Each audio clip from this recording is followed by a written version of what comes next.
నమస్కారం ఘంటారావానికి స్వాగతం. ముందుగా ప్రధాన అంశాలు.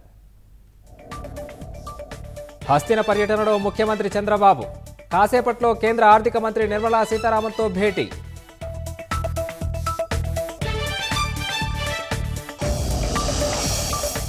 ఐదేళ్లలో చేసిన అప్పులపై జగన్ అబద్ధాలు చెప్పారన్న సీఎం.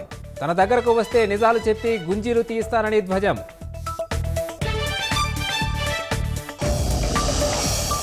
వైసీపీ హయాంలో చంద్రబాబుపై కక్షతో పీపీఏల రద్దు.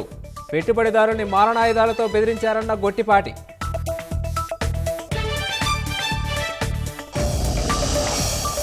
గాడిద పాల ఉత్పత్తి పేరిట చెన్నై సంస్థ ఘరానా మోసం. ఏపీ సహా 4 రాష్ట్రాల రైతుల నుంచి 100 కోట్ల వరకు వసూలు.